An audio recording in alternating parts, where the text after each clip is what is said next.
They face off tonight in Memphis when the Warriors put their 16-game winning streak on the line against the Grizzlies at 8 Eastern, as mentioned just a moment ago, right here on ESPN. Good news for Golden State. Steph Curry and company are an NBA best, 13-1 on the road this season. Now let's take a look at the West standings. Golden State is atop the conference at 21-2 with 19-4. Memphis right behind them. Let's consider all things, Stephen A. Is it quite feasible for Golden State to win the West? It's possible. I'm not going to say it's a long shot, but it's not a short one because of Andrew Bogut, who has to make sure he's not bogus. He has been going the last 3 games. He's had right knee issues, if I remember correctly. Andrew Bogut was brought there to be a defensive presence as a big man on that front line. They don't need his offense. He doesn't have much of one anyway. They'll be fine without him scoring the ball because they clearly have enough of that. I am a Draymond Green fan out of Michigan State. This dude is miniature in size as a frontline player.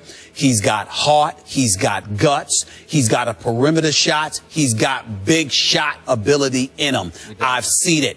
Steph Curry and Klay Thompson, it is official. They are the best shooting backcourt in the history of basketball.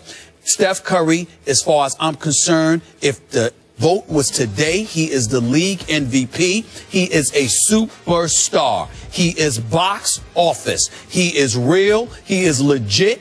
He is one of the best players in the game, bar none. There is no question about it. But Klay Thompson is special too and worth every penny of his $70 million.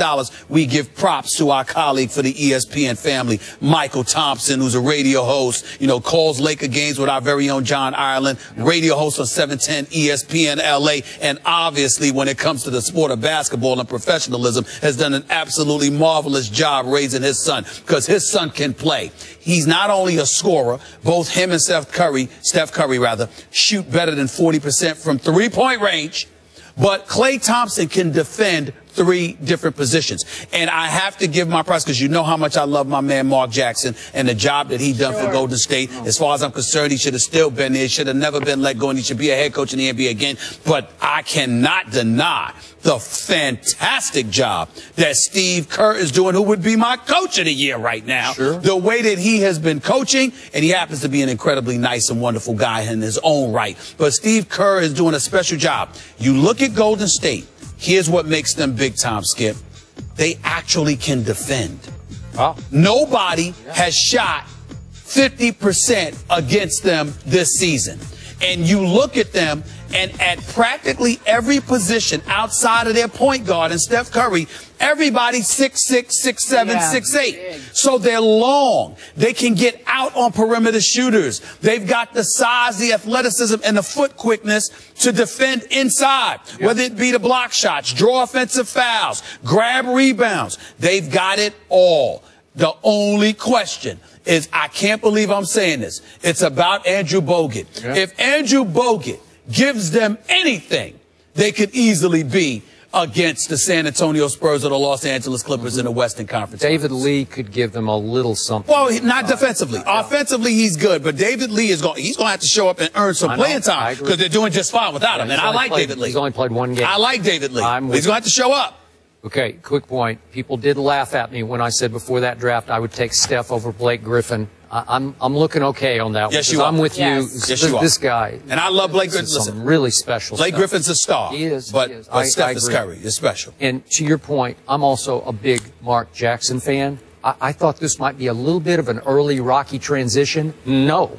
And I don't know if Steve Kerr's coming across as more of a good cop. Maybe Mark was a little too hard on him. I don't know, because Mark's a tough guy now. Yeah, He's but demanding. It's not the players. I think that there were things on the periphery from an organization that he had to deal with that Steve Kerr doesn't have to deal with at all. So this team is ranked 2nd in the NBA in offense and 7th in defense. That is a potent combination.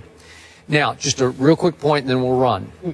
My Spurs are doing it upside down from the way they did it last year. I don't know if anybody's noticed this, but last year they could not beat a contender, but they piled up wins against all the other also-rans.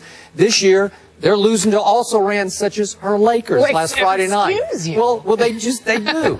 And yet, my Spurs have already gone out and won at Golden State, and they won at the Clippers, and they won at Memphis, and they won at Cleveland. So when they say, let's go get that one, they are highly capable of going to get that game.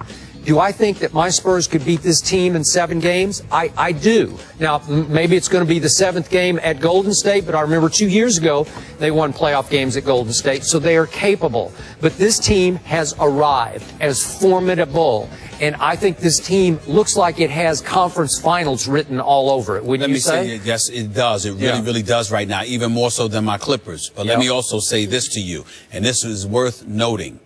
The San Antonio Spurs are Golden State's kryptonite because you have Tim Duncan and, dare I say, Tiago Splitter to really, really thwart, nullify whatever Andrew Bogut is going to give you. That's true. And that daggone Kawhi Leonard, who I think everybody should throw a boatload of money at this offseason. That guy, Kawhi Leonard, if necessary, he can take one of those guys out the game. He can. Two nights ago, he had 6 blocks and 5 steals. You better hope they get that contract right. They'll get it. You got to leave it there, guys. Coming up next, we're going to the NFL. The Saints go marching into Soldier Field. They come out with a win. Here's the question. Is it all said and done for the Saints? Will they be able just to breeze through, so to speak? We answer that question when we return. Get it? Breeze through.